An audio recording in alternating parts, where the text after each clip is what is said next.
superstitious writings on the wall. Hi guys, my son recently bought a 1978 HZ Kingswood.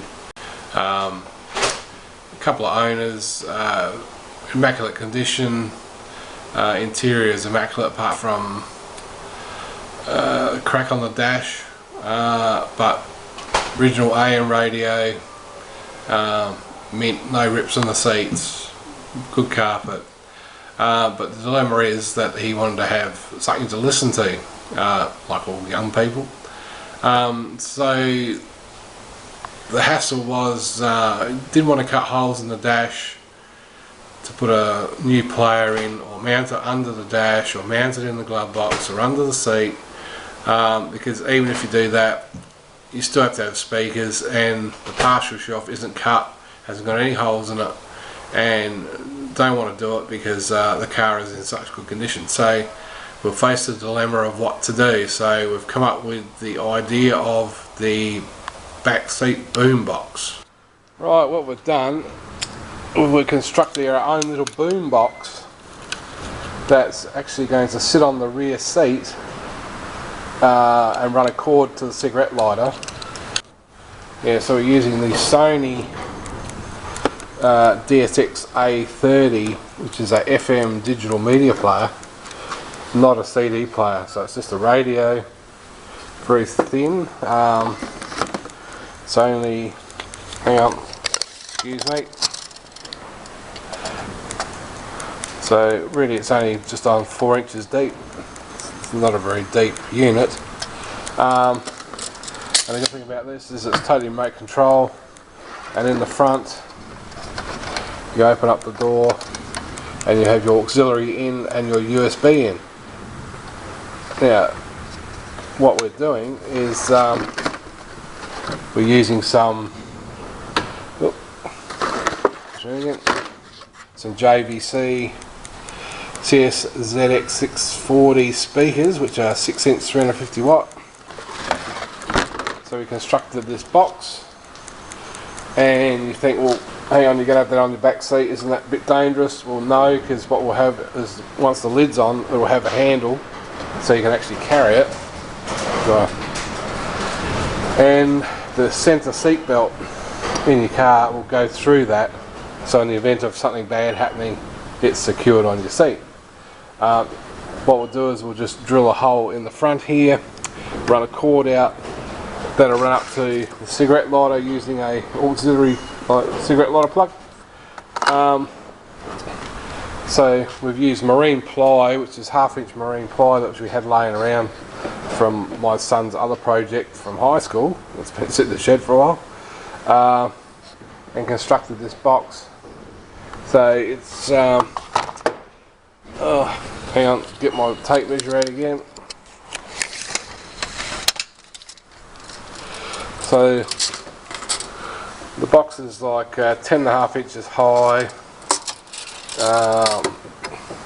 It's only just under 7 inches wide, because the unit itself, like I said, isn't very deep, and the speakers aren't very deep. Lengthwise, we're looking at 23 inches. Only reason we went for that was that just want to have a little bit of room between the magnets of the speaker and the unit itself, so there's no sort of interference. But wanted the heavy marine ply so the speakers itself had good bass response. Just going to put a couple of little air holes in the back. Like I said, the cord out the front.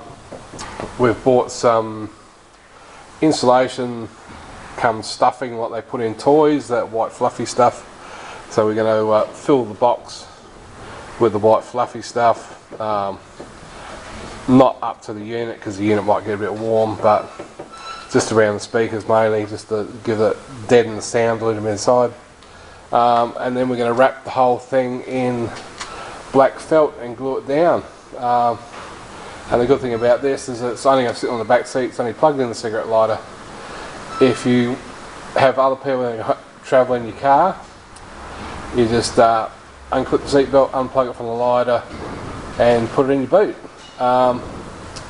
But like I said, this thing's fully remote control, so if you run your iPod, say, you can run your iPod up to the front of the console in your car and control the whole thing by your iPod, or it does have a remote control, so you can plug a USB stick into it, and just sitting in the front you can just, you know, point it towards the back and change songs or turn the volume up and down and all that sort of stuff. But a lot better than cutting holes in your old car if you don't want to do that, or even if you've got a rod and you want to have something, you can always put a cigarette lighter auxiliary in your car and run something like this.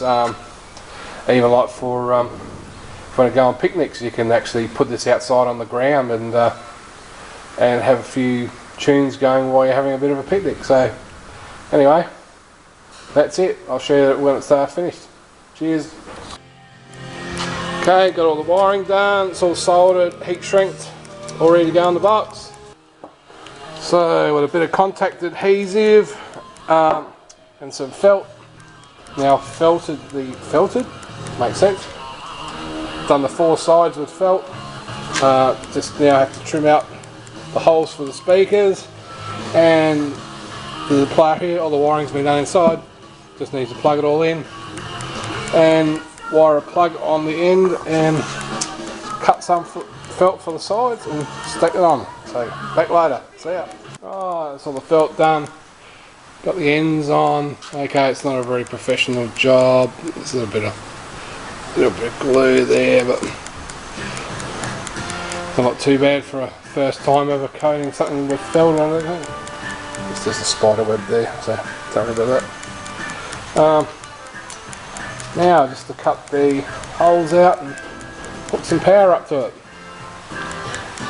Right, now we're stuffing the turkey, putting the padding inside the box. There's the head unit of the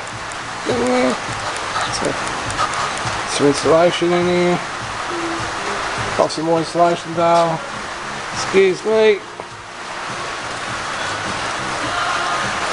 It's going to add some really nice deadening sound.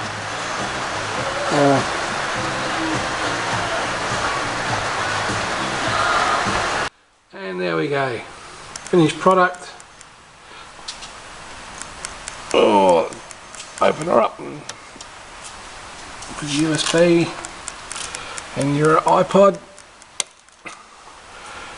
Plug on in. There we go, try it in the car.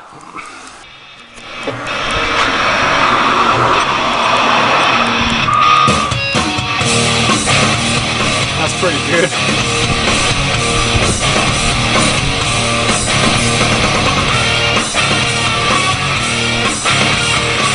A little bit louder, a bit more bass or something.